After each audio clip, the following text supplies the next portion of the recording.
Morning friends, welcome back to our channel mom and me talks and it's me Sandhya. ఎలా ఉన్నారండి అందరూ? నేనైతే super గా ఉన్నాను అండ్ మీరు అందరూ కూడా సూపర్ సేవి సూపర్ ఉండాలని కోరుకుంటున్నాను. వీకెండ్ వచ్చిందంటే చాలు మా ఇంట్లో స్పెషల్ బ్రేక్ఫాస్ట్ ఉండాల్సిందే అండి. స్పెషల్ అంటే ఆయిల్లో డీప్ ఫ్రై చేసేది అనమాట. సో అలా డీప్ ఫ్రై చేసేది ఈదర్ సాటర్డే కానీ సండే కానీ ఏదో ఒక రోజు డీప్ ఫ్రై బ్రేక్ఫాస్ట్ తీసుకుంటాము. అంటే మా ఇంట్లో బేసిక్గా గారెలన్నా పూరీలన్నా చాలా ఇష్టం. గారెలు అంటే మేదువడ అనుకోండి మా వారికి ఇష్టం, పెసరగారలు అనుకోండి మామయ్య గారికి ఇష్టం, బొబ్బాయి గారెలు అనుకోండి నాకు ఇష్టం, పిల్లలకి అనుకోండి పూరీలు ఇష్టం. ఇలా తలా ఒక ఇష్టం పెట్టేసుకొని ఒక ఫేవరెట్ ఒక్కొక్కసారి ఒక్కొక్కటి చేసుకుంటూ ఉంటాం అనమాట. సో ఈసారి లక్కీ డిప్లో మా వారి కోసం ఈరోజు మేదువడ. అఫ్కోర్స్ అందరం తింటా ఉండండి, అందరికీ ఇష్టమే. కాకపోతే ఈసారి మేదువడ చేస్తున్నాం అనమాట. అదే మినపప్పుతో మినపగారెలు చేస్తున్నాము. అండ్ మీకు ఆల్రెడీ ఎప్పుడు షేర్ చేస్తూనే ఉంటాను కదండి, వీకెండ్ వస్తే చాలు వి కుక్ టుగెదర్. మేమిద్దరం కలిసే వంట చేస్తాం అనమాట. ఇంకా రకరకాల పాటలు పెట్టుకోవడం, కబుర్లు ఆడుకోవడం, ఇంకా మన మాటలకి ఎండ్ కార్డ్ అనేది ఉండదు కదండి. ఎన్ని గంటలు మాట్లాడుకున్నా ఇంకా మాట్లాడుతూనే ఉంటాము. సో అలాగా వంట చేసుకుంటూ ఏంటి వీకెండ్ ఏం చేద్దాం అలాగానని మాట్లాడుకుంటూ ఉంటాం అనమాట. అండ్ సాటర్డే రోజు యాక్చువల్లీ ఇది. సో సాటర్డే పిల్లలకి స్కూల్ ఉందనమాట, అది కూడా ఫుల్ డే ఉంది. సో వాళ్ళని పంపించేసి మనం ఏం చేద్దాం ఏంటి అని అన్ని మాట్లాడుకుంటూ ఉన్నాం అనమాట. కొంచెం ఇల్లంతా ఈ మధ్య కొంచెం క్లీన్ చేసి చాలా రోజులు అయినట్టుగా అనిపించింది. Especially the mesh door, sofas ఇట్లా కొంచెం కొద్దిగా క్లీన్ చేద్దాము అని అనుకున్నాం అనమాట. ఆఫ్టర్నూన్ వరకు, పిల్లలు వచ్చేంత వరకు కొంచెం క్లీనింగ్లు అవన్నీ చేసుకొని తర్వాత బయటకు వెళ్దాము అన్నట్లుగా అనుకున్నాము. ఆడుతూ పాడుతూ పని చేస్తుంటే అసలు అలుపు సలుపు తెలియదు అంటారు చూడండి. ఎస్పెషల్లీ మా వారితో మాట్లాడుకుంటూ చేస్తే అసలు ఎంత పనైనా చేసేస్తాం అనమాట. సో మా గారెలు అయితే రెడీ అయిపోయినాయి. దానిలో కొంచెం పల్లి చట్నీ అండ్ అలాగే కొద్దిగా కొత్తిమీర పచ్చడిది. సో అవి రెండు మిక్స్ చేసుకొని తింటున్నా. పల్లి చట్నీ కొంచెం చప్పగా అనిపించింది అనమాట, అందుకని రెండు మిక్స్ చేసుకొని తినేస్తున్నాను నేను. కట్ చేస్తే ఇంకా క్లీనింగ్ చేయాలని అనుకున్నాం కదండి, అందుకని ఆ పనే స్టార్ట్ చేసాం అనమాట. ఇక్కడ వాక్యూమ్ క్లీనర్ తీసాము. ఇది అగారో వల్ల బ్యాగ్లెస్ డ్రై వాక్యూమ్ క్లీనర్ అనమాట. ఇది 1600 వాట్ తోటి వస్తుంది, సైక్లోన్ సిస్టమ్ అండ్ అలాగే లార్జ్ కెపాసిటీ ఉంటుంది. అలాగే హెపా ఫిల్టర్, HEPA ఫిల్టర్ కూడా ఉంటుంది. So very very easy to use and చాలా ఎఫెక్టివ్ కూడా. మనకి ఇలాంటి డిఫరెంట్ అటాచ్మెంట్స్ కూడా ఇస్తారు. సో దట్ మనం సర్ఫేస్ ని బట్టి మనం రకరకాల అటాచ్మెంట్స్ మార్చుకుంటూ ఎక్కడ కావాలో అక్కడ మంచిగా వాక్యూమ్ క్లీన్ చేసేసుకోవచ్చు. బేసిక్ గా vacuum cleaners sofas, carpets, beds ఇట్లాంటి మెష్ డోర్స్ వాటికి బాగా యూజ్ అవుతుంది అనమాట. సో మెష్ డోర్స్ లాంటివి ఏంటంటే బాగా దుమ్ము పట్టేస్తూ ఉంటాయి. ఇది మా ఎంట్రన్స్ లో ఉండేది మెష్ డోరు.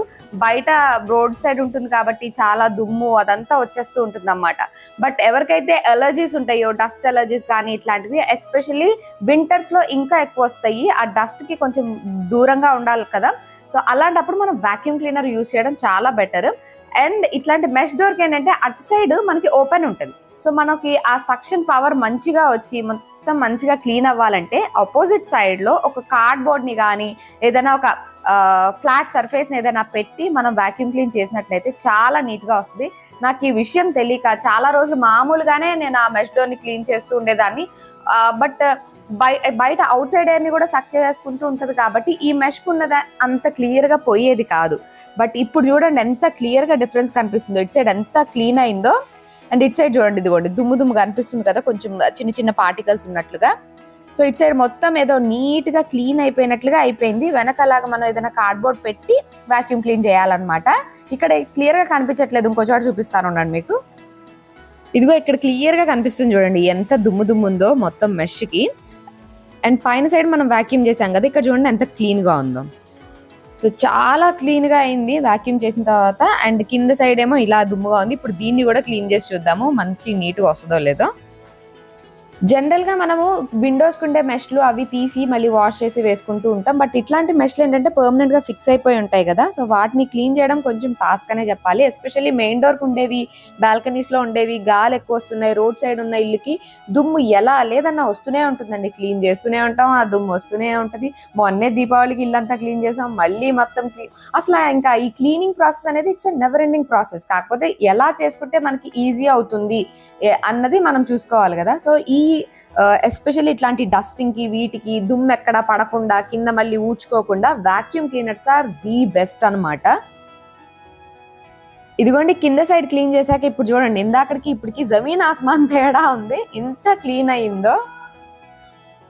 అలాగే మనం ఇల్లంతా దులిపినప్పుడు ఆ బూజు లాంటివన్నీ కింద పడినా లేకపోతే అసలు కిందకి దులపకుండా కూడా పైనుంచే కూడా మనం క్లీన్ చేసేసుకోవచ్చు. అండ్ కింద ఏమన్నా పడ్డా కూడా ఫ్లోర్ క్లీనింగ్ కూడా ఈవెన్ ద మైన్యూట్ పార్టికల్స్, చిన్న చిన్న డస్ట్ పార్టికల్స్ లాంటివి కానివ్వండి, ఏమి పడ్డా సరే అన్నిటినీ సక్ చేసుకుంటుంది. అండ్ దీని పవర్ కూడా మనం అడ్జస్ట్ చేసుకోవచ్చు. మనం మినిమం మాక్సిమం అని మనకి పవర్ ఆప్షన్ కూడా ఇచ్చారు కాబట్టి మనకి ఎంత పవర్ కావాలో దాన్ని అడ్జస్ట్ చేసుకుంటూ మంచిగా ఫ్లోర్లు అవన్నీ కూడా క్లీన్ చేసుకోవచ్చు.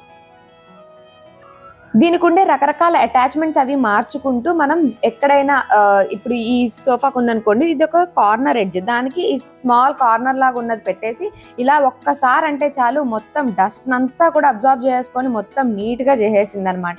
సో మనం ఎక్కడ వాక్యూమ్ చేస్తున్నాం అనే దాన్ని బట్టి చూసుకోవచ్చు. ఇది కార్పెట్స్ చేసుకోవచ్చు, సోఫాలు చేసుకోవచ్చు, ఫ్లోర్ పైన చేసుకోవచ్చు. ఎస్పెషల్లీ డస్ట్ ఎలర్జీ ఉన్నా, ఇంట్లో పెట్స్ ఉన్నా, చిన్న పిల్లలు ఉన్నారు, దుమ్ము గాల్లోకి ఎగరకూడదు అని అనుకున్నా మంచిగా ఇలాగ వాక్యూమ్ క్లీనర్స్ తో చేసేసుకోవచ్చు. డ్రై వాక్యూమ్ క్లీనర్స్ నన్ను అడిగితే ఇంకా కొంచెం ఈజీ అనిపిస్తుంది వెట్ వాటికన్నా కూడాను. మెయింటెనెన్స్ ఈజీయే అండ్ యూజ్ చేయడం కూడా ఈజీయే. అండ్ ఈ వాక్యూమ్ క్లీనర్ కి కార్డ్ కూడా చాలా పెద్దగా వచ్చింది. సో ఎక్కడైనా ప్లగ్ పాయింట్ కి పెట్టి మంచిగా మనకు కన్వీనియంట్ గా దాన్ని తీసుకెళ్లి మనం వాక్యూమ్ చేసేసుకోవచ్చు అనమాట. దీని ప్రైస్ అయితే 5999 ఉందండి. అమెజాన్ లో అవైలబుల్ గా ఉంది. ఇన్ కేస్ మీరు ఒక మంచి వాక్యూమ్ క్లీనర్ కోసం చూస్తున్నట్లయితే కనుక మీరు ట్రై చేయాలనుకుంటే దీని లింక్ డిస్క్రిప్షన్ లో ఇస్తాను, ఒకసారి చెక్ చేసేయండి. నెక్స్ట్ ఇక్కడ సోఫాలు అన్ని కూడా వాక్యూమ్ చేసేసాను.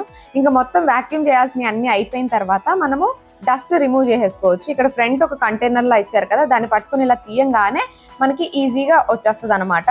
అండ్ దీనికి ఫిల్టర్ కూడా ఉంటుంది. మనకి బ్యాక్ సైడ్ కనిపిస్తుంది కదా చెక్స్ లో వైట్ అండ్ బ్లాక్ కలర్, దాన్ని ఇలా తీయంగానే ఆ ఫిల్టర్ వచ్చేస్తుంది.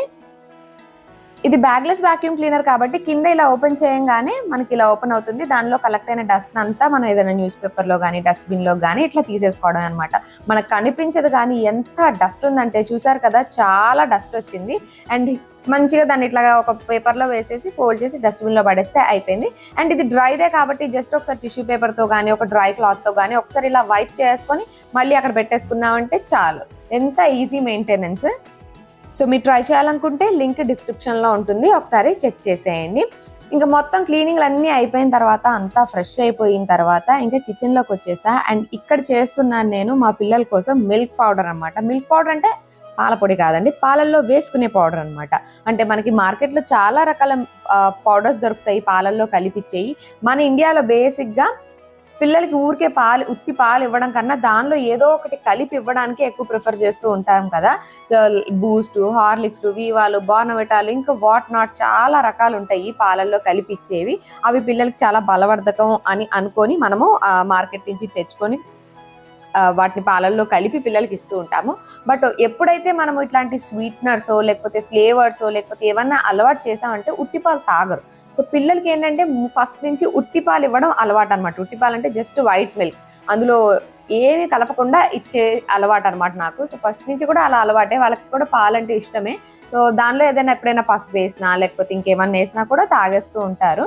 సో బయట వాటికి ఇప్పుడు బూస్ట్లు, బోర్నవిటాలు, హార్లిక్స్ లాంటివి వేసాం అనుకోండి, ఒకలాంటి షుగర్ ఉంటుంది అందులో. ఎప్పుడైనా ఇంగ్రీడియంట్స్ చూడండి ఖచ్చితంగా షుగర్ ఉంటుంది. దానివల్ల ఏంటంటే పాలు టేస్టీగా ఉంటాయి, పిల్లలు కొంచెం ఆ టేస్ట్కి అడిక్ట్ అవుతారనమాట. సో అలా కాకుండా వాళ్ళ బాడీకి మంచి జరిగేలాగా, ఎస్పెషల్లీ ఇప్పుడు గ్రోయింగ్ స్టేజ్లో ఉన్నారు సాకేత్, సౌమిత్, వాళ్ళల్లో వస్తున్న చేంజెస్ మీరు కూడా అబ్జర్వ్ చేశారు. వాళ్ళ వాయిస్ మారిందని, హైట్ మారిందని, మీసాలో ఇవి వస్తున్నాయని, ఇలాగ బాడీలో చాలా చేంజెస్ జరుగుతున్నాయి. ఇది చాలా క్రూషియల్ టైం వాళ్ళకి, చాలా హెల్దీ ఫుడ్, వాళ్ళకి కావాల్సిన ప్రోటీన్ కంటెంట్ ఇట్లాంటివన్నీ అందించడానికి. ఈ టైంలో వాళ్ళ మనసు వేరే వేరే వాటిపైకి కూడా బాగా వెళ్తూ ఉంటుంది. అంటే జంక్ ఫుడ్కి ఎక్కువ అట్రాక్ట్ అవ్వడం, ఫ్రెండ్స్ని చూసి నేర్చుకోవడం, ఇట్లాంటివన్నీ కూడా వాళ్ళని ఎఫెక్ట్ చేస్తూ ఉంటాయి. సో అట్లాగా అవి ఎప్పుడైనా ఒకసారి అవి ఎలో చేసినా ఎవ్రీడే ఇచ్చే వాటిలో వాళ్ళకి హెల్తీ ఫుడ్ మస్ట్ అండ్ షుడ్గా ఇవ్వాలి. ఇప్పుడు గ్రోయింగ్ స్టేజ్లో ఏదైతే ఇస్తున్నామో, ఇప్పుడు వాళ్ళు ఎంతైతే గ్రో అవుతారో నెక్స్ట్ అంతా అదే హైట్లో ఉంటారు కాబట్టి ఇప్పుడు చాలా ఇంపార్టెంట్. సో దీనికోసం నేను పాలల్లో వాళ్ళకి అన్ని నట్స్ అండ్ సీడ్స్ అన్నీ కలిపి పౌడర్ చేసి వేస్తూ ఉంటాను కదండి, అదే రెడీ చేసుకుంటున్నాను అనమాట. అవన్నీ ఒకటొకటి రోస్ట్ చేయాలి కాబట్టి కొద్దిగా టైం పడుతుంది. ఇంకా నేను అవన్నీ రోజ్ చేస్తూనే ఉన్నా. అంతలోనే వాళ్ళ స్కూల్ టైం అయిపోయింది, వాళ్ళు ఇంటికి కూడా వచ్చేసారు. ఇంకా వాళ్ళ కోసం ఇక్కడ ఎగ్ దోశ వేసిచ్చేస్తున్నా అనమాట స్నాక్స్గా. ఈరోజు స్నాక్స్ కొంచెం దోశ పిండి ఉంది. ఇవి ఏం దోశ అంటే ఉలువ దోశ అనమాట. అంటే ఉలవలు, కొర్రలు కలిపి దోశలు వేసా. దానిపైన ఇట్లాగా ఎగ్ కొట్టి వేసేస్తాం కదా, ఒక్కొక్క దోసకు ఒక్కొక్క ఎగ్ వేసేసామనుకోండి, టేస్టీగాను ఉంటుంది, వాళ్ళకి మంచి హెల్దీ స్నాక్స్ ఇచ్చినట్లుగాను ఉంటుంది, అండ్ వాళ్ళకి కూడా బాగా ఇష్టం. కావాలనుకుంటే ఆమ్లెట్ పైన కొద్దిగా ఉప్పు కారం అవి కూడా చల్లొచ్చు, బట్ చట్నీ ఉంది, అందుకని నేను ఇంకా వాళ్ళకి ఉప్పు కారం ఏమి వేయలేదు. యాక్చువల్గా మార్నింగ్ గారెల్లోకి చేసిన పల్లి చట్నీ ఉందన్నమాట, సో అది దాంతో తినేస్తారులేనని చెప్పి జస్ట్ దోశ మీద ఎగ్ కొట్టి వేసి స్ప్రెడ్ చేసి దాన్ని కాల్చి ఇచ్చేస్తా. ఇద్దరు 2 తింటారు, ఫుర్సత్, కడుపు నిండుద్ది, వాళ్ళకి కావాల్సిన పోషకాలు అందుతాయి, అండ్ వాళ్ళకు కూడా ఇష్టమే. మనం లంచ్, బ్రేక్ఫాస్ట్, డిన్నర్ హెల్దీగా పెట్టాలని ఎంతైతే ఆలోచిస్తామో అంతే ఇంపార్టెంట్ స్నాక్స్ కూడా. ఎందుకంటే లంచ్కి, డిన్నర్కి చాలా టైం గ్యాప్ ఉంటుంది, అంత టైం పిల్లలు ఏమి తినకుండా ఉండలేరు. సో అప్పుడు మనం హెల్దీ స్నాక్స్ ఆప్షన్స్ కూడా చూసుకుంటూ ఉండాలి. స్ప్రౌట్స్ కానివ్వండి, ఇలా ఇంట్లో చేసినవి ఏవైనా సరే హెల్దీ ఫుడ్సే, compare to the packaged and process foods కాకుండా ఇంట్లో చేసినవి ఏవైనా సరే హెల్దీయే అనిపిస్తుంది. సో రోజు ఏదో ఒకటి చేయడానికే ప్రిఫర్ చేస్తూ ఉంటా అనమాట. అండ్ ఎస్పెషల్లీ ఇప్పుడు వాళ్ళ టోర్నమెంట్స్ కూడా అవుతున్నాయి, రోజు ప్రాక్టీస్లు అవి నేను అనుకుంటూ వాళ్ళకి చాలా టైర్సమ్గా కూడా ఉంటుంది కదా, ఫిజికల్గా చాలా యాక్టివిటీ చేస్తున్నారు కాబట్టి ఫుడ్ పట్ల ఇంకా ఎక్కువ కేర్ఫుల్గా ఉంటున్నాను నవేడేస్. ఇదిగోండి, ఇప్పటి వరకు రోస్ట్ చేసినవి అయితే ఇవి. పూల్ మక్కన, కాజు, బాదాం, సన్ఫ్లవర్ సీడ్స్, పంకిన్ సీడ్స్, అలాగే రోస్టెడ్ చనా. రోస్టెడ్ చనా అంటే మనకి బొంబాయి శనగలు అంటాం కదండి, అవి అనమాట. వాటిలో కూడా చాలా పోషకాలు ఉంటాయి. ఎస్పెషల్లీ వెయిట్ గెయిన్ అవ్వాలనుకుంటున్న పిల్లలకి రోస్టెడ్ చనా కూడా చాలా మంచిది. వీటన్నిటిలో ఎన్ని పోషకాలు ఉన్నాయో నేను సెపరేట్గా చెప్పక్కర్లేదు కదండి. ఇవన్నీ రోస్ట్ చేసిన తర్వాత కొన్ని ఫ్లాక్ సీడ్స్ కూడా రోస్ట్ చేశాను. కావాలంటే కొంతమంది నువ్వులు కూడా వేస్తారు, కానీ నేను నువ్వులు వేయలేదు. నువ్వులు ఎలాగోలాగా నేను కూరల్లో వాటిలో వేస్తూ ఉంటా, తింటూ ఉంటారు కాబట్టి నువ్వులు యాడ్ చేయలేదు. ఓకే, ఇంకా అన్నీ అయిపోయినాయి అనుకుంటే అప్పుడు గుర్తొచ్చింది వాల్నట్స్ యాడ్ చేయలేదు అని చెప్పి, సరేనని వాల్నట్స్ని కూడా కొద్దిగా రోస్ట్ చేసేసా అనమాట. ఇవన్నీ రోస్ట్ చేసి మనం పౌడర్ చేసి పెట్టుకుంటాం కాబట్టి మనకి షెల్ఫ్ లైఫ్ బాగానే ఉంటుంది. ఇంకా ఎటువంటి ప్రిజర్వేటివ్స్ కానీ, ఫ్లేవర్స్ కానీ, లేకపోతే ఆర్టిఫిషియల్ కలర్స్ కానీ, స్వీట్నర్స్ కానీ ఏమీ అవసరం లేదు. నేను ఇంతకుముందు పటిక బెల్లం వేసి కూడా చేసేదాన్ని. పటిక బెల్లం వేయకపోయినా మా పిల్లలు తాగేస్తారు. సో అందుకని ఆ పటిక బెల్లంతో కూడా ఎందుకు ఆ స్వీట్నెస్ ఎందుకు ఇవ్వడం, ఎలాగో చాక్లెట్లో ఇలాగ ఏదో ఒక స్వీట్ తింటూనే ఉంటారు కదా అని చెప్పి పటిక బెల్లం కూడా అవాయిడ్ చేసేసాను. ఇదిగోండి, ఇవన్నీ రకరకాల నట్స్ అండ్ సీడ్స్ అన్నీ రోస్ట్ చేసేసుకొని వీటిని ఇప్పుడు పౌడర్ చేసేసుకోవాలి. బట్ పౌడర్ చేసుకునే ముందు వాటిని కంప్లీట్గా చల్లారనివ్వాలి. చల్లారితేనే మనకి మంచిగా పౌడర్ అవుద్ది. ఎందుకంటే వేడి మీద ఉన్నప్పుడు కొన్నిసార్లు ఈ సీడ్స్ లోంచి ఆయిల్ ఎక్స్క్రీట్ అవుద్ది అనమాట. ఆయిల్ అయితే మళ్ళీ ముద్ద అయ్యే ఛాన్స్ ఉంటుంది. సో ప్రాపర్గా రోస్టింగ్ అవ్వాలి, అండ్ అలాగే ప్రాపర్గా కూల్ డౌన్ కూడా అవ్వాలి. మీరు ఇలాగ పొయ్యి మీద రోస్ట్ చేయకపోయినా ఎయిర్ ఫ్రైయర్లో పెట్టచ్చు, అట్లా కూడా మనం రోస్ట్ చేసుకోవచ్చు. మా అమ్మ వాళ్ళు అయితే ఎయిర్ ఫ్రైయర్లో పెట్టేస్తారు, మా చెల్లి వాళ్ళు కూడా ఎయిర్ ఫ్రైయర్లో పెట్టేస్తూ ఉంటారు. సో నేను ఇప్పుడు నా ఎయిర్ ఫ్రైయర్ లోపల ఉంది, అందుకని తీయడానికి బద్దగా అయ్యి పొయ్యి మీద నేను రోస్ట్ చేస్తుంటాను. ఏదో ల్యాప్టాప్లో మూవీ పెట్టేసుకొని వేపేస్తూ ఉంటాను అనమాట. సో ఇదిగోండి, మొత్తం మంచిగా చల్లారిన తర్వాత పౌడర్ చేస్తే ఇలా వచ్చింది. అక్కడక్కడ చిన్న చిన్న పలుకులు వచ్చినా పర్వాలేదు. ఇన్ కేస్ బేబీస్కి, మరీ చిన్న పిల్లలకి ఇస్తున్నట్లయితే కనుక ఒకసారి జల్లించుకోవడం బెటర్. లేదు పెద్ద పిల్లలకి అని అనుకుంటే మధ్యలో కొన్ని ముక్కలు ఉన్నా పర్వాలేదు అనమాట.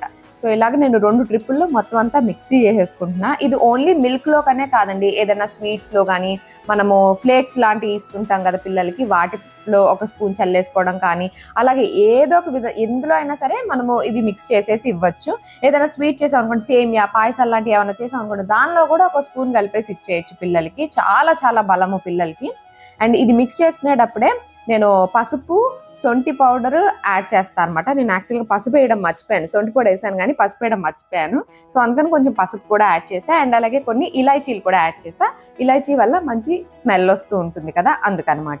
సొంటి పొడి యాడ్ చేయడం వల్ల ఏమన్నా డైజెస్టివ్ ఇష్యూస్ ఉన్నా సరే అవి సాల్వ్ అవుతాయి. అండ్ అలాగే చలికాలం కాబట్టి పసుపు చాలా మంచిది పాలల్లో వేసుకొని తాగితే, అందుకని పసుపు కూడా. ఈ పసుపు కూడా స్టోర్ బాట్ పసుపు కాదండి, మిల్లులో ఆడించుకున్న మంచి పసుపు అన్నమాట. సో అన్నిటిని మంచిగా ఇలా మిక్స్ చేసుకొని కొద్దిసేపు గాలి కొండనిస్తే మంచిగా ఇదిగోండి ఇలా పొడిగా అవుతుంది అనమాట. మంచిగా మనం ఏదైనా కంటైనర్లో తీసుకొని పెట్టేసుకోవచ్చు. మీకు దీని గురించి కరెక్ట్ క్వాంటిటీస్ ఏవి, ఎందులో ఏమున్నాయి, ఇవన్నీ కావాలి అని అనుకుంటే దీని గురించి క్లియర్ వీడియో నేను ఆల్రెడీ మీ టాక్స్లో పోస్ట్ చేశాను. ఇన్ కేస్ మీకు కావాలి అని అనుకుంటే ఆ లింక్ డిస్క్రిప్షన్లో ఇచ్చేస్తా, ఒకసారి చెక్ చేసేయండి. అక్కడ క్వాంటిటీస్, పట్టిక బెల్లంతో అయితే ఎలా చేసుకోవాలి, ఎండు ఖర్జూరాలు అవి ఎలా చేసుకోవాలి, ఇవన్నీ కూడా అందులో ఆ వీడియోలో క్లియర్గా షేర్ చేశాను. ఇఫ్ యూ వాంట్ అదొకసారి చెక్ చేసేయండి. సో దీన్ని ఏదైనా కంటైనర్లో పెట్టుకొని కావాలంటే ఫ్రిడ్జ్లో పెట్టచ్చు లేదా బయట పెట్టచ్చు. మా ఇంట్లో త్వరగానే అయిపోద్ది, ఎందుకంటే ఇద్దరు పిల్లలు, రోజుకి 2 స్పూన్లు కలిపేసి ఇచ్చేస్తూ ఉంటా.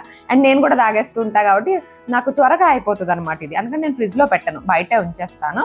సో జస్ట్ పొయ్యి మీద పెట్టి మరిగించాల్సిన అవసరం కూడా లేదండి. వీటిని పౌడర్ గ్లాసులో వేసేసుకొని వేడి పాలని అందులో వేసేసుకొని కలిపేసి ఇచ్చేస్తే ఈ వింటర్లో హాయిగా వేడివేడిగా తాగి మంచిగా పడుకుంటే హాయిగా నిద్ర వస్తుంది. అండ్ పిల్లలకు కూడా చాలా చాలా బలం. మనం కూడా తాగొచ్చు, లేడీస్ కూడా తాగొచ్చు ఇది. సో అదనమాట, రోజు పిల్లలకి ఇచ్చే పాలల్లో నేను ఈ పౌడర్ కలిపేసి ఇస్తూ ఉంటాను. మీరు కూడా డెఫినెట్గా ట్రై చేయండి. తాగుతారో లేదో అన్న డౌట్ ఉంటే స్మాల్ క్వాంటిటీస్తో ట్రై చేసి చూడండి. కొద్దిగా అలవాటు చేయండి పిల్లలకి. ఇట్లాంటివి స్టోర్ బాట్ మిల్క్ పౌడర్స్ అట్లాంటివి అవాయిడ్ చేయడమే బెటర్ నన్ను అడిగితే. సో రోజు రాత్రిపూట పిల్లలు నేను తీసుకునే ఫుడ్ ఇదే అనమాట, పాలు తాగి పడుకుంటాము. సో వీకెండ్ అయితే చాలా ప్రొడక్టివ్గా గడిచిందంటే, అంటే సాటర్డే అయితే చాలా ప్రొడక్టివ్గా గడిచింది. మీరందరూ కూడా హ్యాపీగా ఈ వీకెండ్ ఎంజాయ్ చేయాలని కోరుకుంటున్నాను. So that's it for today friends. See you all in another video. Till then take care and by.